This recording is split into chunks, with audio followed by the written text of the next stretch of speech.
From your local election headquarters, this is Debate Night in New York. With all respect, Allison, I think you just moved to this community to run for this office. That is absolutely And if you untrue. had actually spent time in the district talking to any of our constituents, especially Jewish constituents, you would know I have firmly stood with them. I have been in Orange County for most of my life, and it's absolutely ludicrous. Again, Pat Ryan has nothing to stand on, no positive outcomes to stand on, no policies to stand on, so he is going to resort to lying. Well, things certainly got heated on the debate stage here at PIX11, your local election headquarters. Good evening. I'm Grace Gomez. Thank you for joining us for Debate Night in New York. Incumbent Democratic Congressman Pat Ryan and his challenger, former NYPD officer, Republican Allison Esposito, squaring off on issues facing the 18th Congressional District. Now, according to a poll PIX11 just did with The Hill and Emerson College, the most important issues in the district are the economy, housing affordability, and immigration. Of course, they spoke about all of that this evening. Let's get started by talking about their answers on the economy with political analyst J.C. Polanco, and you're also assistant professor at University of Mount St. Vincent.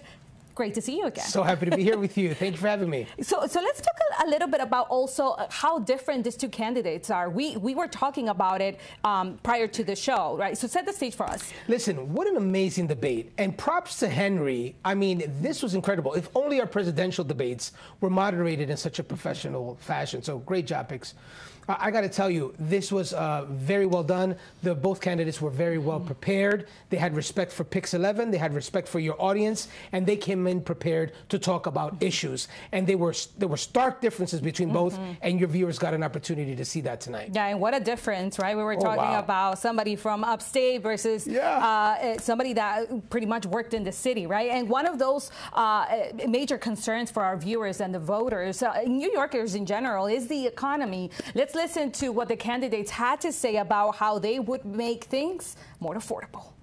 One candidate up here who has cut gas taxes when I was county executive, who has lowered property taxes when I was county executive, who is working hard to pass in a bipartisan way with my Republican colleague, Mark Molinaro, the Lowering Grocery Prices Act. We have to bring down food costs, housing costs. Huge problem. To do is become energy independent. We have to become more prosperous. We have to lower regulations. We have to lower taxes in New York, and we have to help our struggling Americans.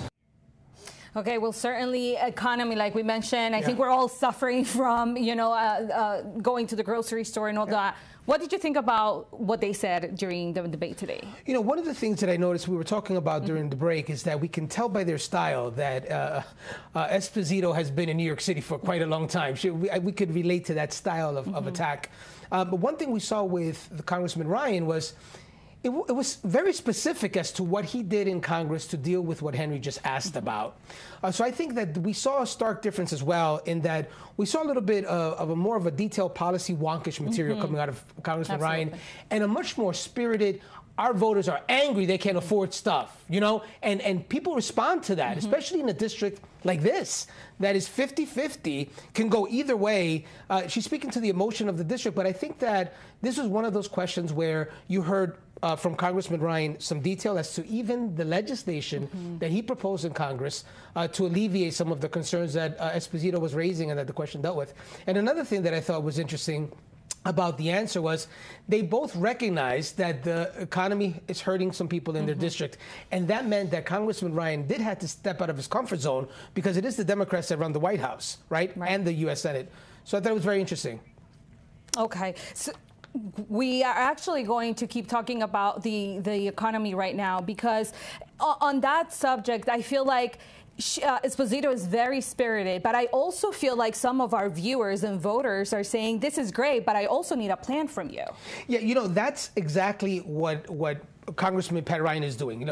You could tell I study these debates and I love the presentation. You can tell by Congressman Ryan that he's not exactly from the Bronx, right? So he's very laid back. He gives you the kind of information, but he'll tell you, listen, this is what I propose. I propose legislation to bring the prices of food down. But this is the issue. If you're in that district, that stuff may not resonate with you. It may resonate with some of the voters that are very much well-informed and educated on the issues.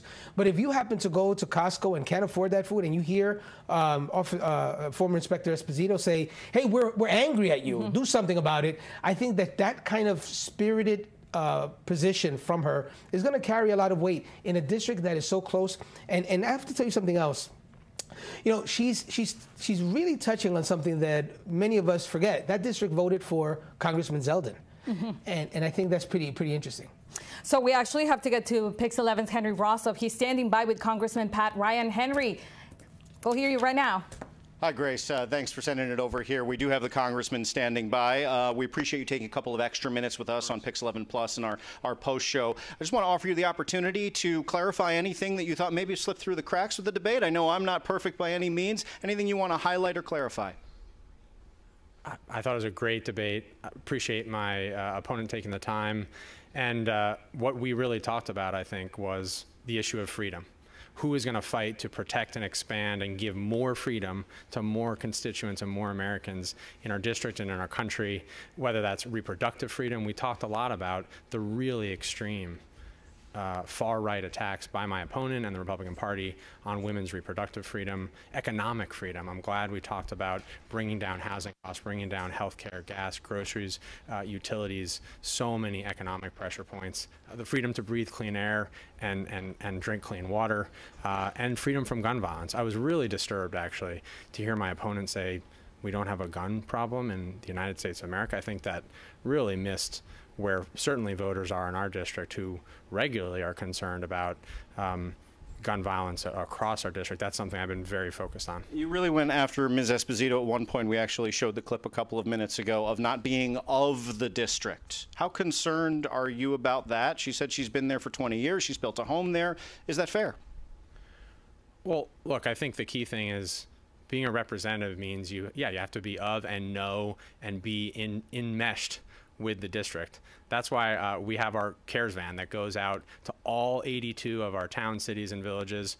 We do constituent services. We help people get millions of dollars of benefits back, veterans, seniors, folks on Medicare. And then we do town halls and we listen to folks and then we deliver. And I think having that knowledge of the district is so important. And I think it was important for voters to know that, unfortunately, Allison had just moved here and just registered to vote here. I think that that's something voters should know. You really brought specifics. We were just talking about this with our analyst on the post show. Specific proposals, specific bills you want to get passed. How hopeful you can get some of that passed if you win and other Democrats like yourself, especially in New York, win? How hopeful are you that you can get some of that passed in the next Congress? I'm an optimist, Henry. I mean, I think if we work hard and we really do the work to build consensus in a bipartisan way, I said it before, but stop acting like partisans and really act like patriots.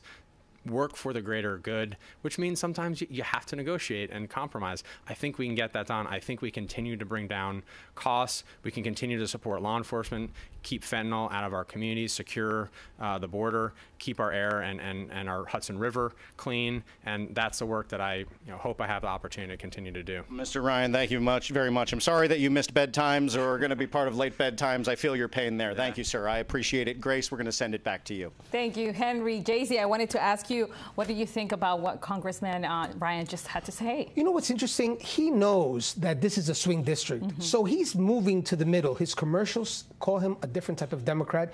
He's a former county executive in a place that was very red. So you can see him being a moderate, centrist, down-the-road candidate who is trying to do everything possible to seem that way.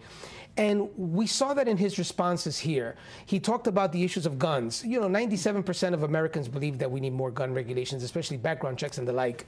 It seems that former Inspector of the NYPD, Esposito, she's taking a very strong Republican position. I was a Republican for a long time, and I know those positions well. I'm not there anymore. But I'll tell you this. When I hear her speak about guns are not the problem, people are. When I hear her focus specifically on tying everything possible, from FEMA funding to anything you could imagine, to immigration and migrants. I know that, and she's speaking directly to Republicans in the district. Yes. So what she's going to try to do in this debate, and what I think is happening in the campaign, is I'm going to bring the base out. I'm going to bring Republicans out and anyone who's angry about the way government is going right now. But I'm not going to do any overtures to try to bring Democrats over to support me or independents. I'm solely focused 100% on bringing Republicans out. The interesting thing about that, Grace, that in a time like this, considering the popularity of former Congressman Zeldin in that district, that may very well work.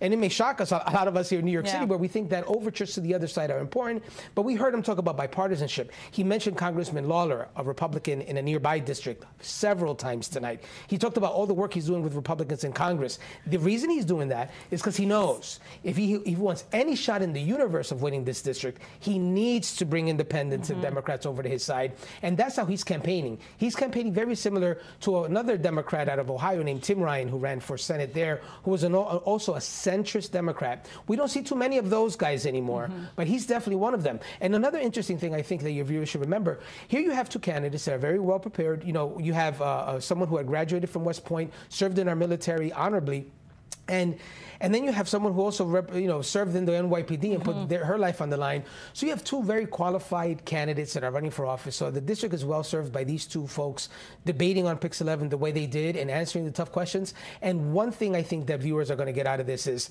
clearly one side wants to win independents and Republicans. The other side is focused strictly on the base. Yeah. And again, to your viewers, it may very well work in an election year like this one. It may very well. We may get surprised. But stick around, please, because up next, hear congressional candidate Alison Esposito reflect on the debate and the road to the election. We'll be right back.